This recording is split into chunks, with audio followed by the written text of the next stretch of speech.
Donc, du coup, pour un jeune qui souffre actuellement, qui recherche des financements, je lui dirais, souffre, c'est normal. Tu vois, c'est ton tour de souffrir. Voilà. C'est tout. Maintenant, dans cette souffrance, tu dois comprendre qu'on apprend mieux de la souffrance que du succès. C'est quand tu souffres que tu te poses de vraies questions. D'ailleurs, quand tu souffres, c'est bien parce que tu jeûnes, ce qui est bon pour la santé.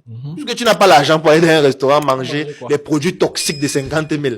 Puisque si tu avais l'argent, tu devais aller au restaurant, acheter des gros plats, manger la mayonnaise et tout ça, je sais pas trop quoi, prendre du poids. C'est dangereux pour ta santé. Donc le fait que tu souffres, c'est bien. Parce que tu manges moins, ce qui est bon pour ton organisme.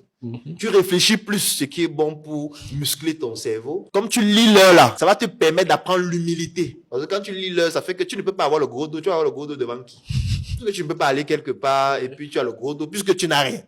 Donc du coup, c'est une période durant laquelle tu dois développer l'humilité, tu dois développer la simplicité, tu dois réfléchir sur qu'est-ce que je sais faire. Et si je ne sais rien faire, j'apprends. Aujourd'hui, Internet permet de tout apprendre. Moi, ce que j'ai appris aujourd'hui, ce que je sais faire aujourd'hui, j'ai pas appris l'entrepreneuriat en fac de médecine. J'ai pas appris le marketing en fac de médecine. J'ai pas appris à vendre en fac de médecine. Je n'ai pas appris l'art oratoire en fac de médecine. Aujourd'hui, si tu m'invites à ce podcast, ce n'est pas en tant que médecin. Parce que si je n'étais que médecin, bon, il y a des milliers de médecins au Cameroun, beaucoup plus performants que moi, qui auraient pu mieux parler de la médecine. Si tu m'invites aujourd'hui, c'est pour d'autres qualités que j'ai développées en dehors de l'école. Ça veut dire que ça peut se faire. Et moi, j'ai réussi à le faire avec Internet. Et aujourd'hui, Internet, bien que dans notre pays, ça coûte cher, très cher, il faut le dire, mais au moins, on a l'opportunité de pouvoir y avoir accès depuis son téléphone. Avant, ce n'était pas possible. Moi, j'ai connu la 3G quand j'étais presque en 5e, 6e année de médecine, que la 3G est arrivée au Cameroun.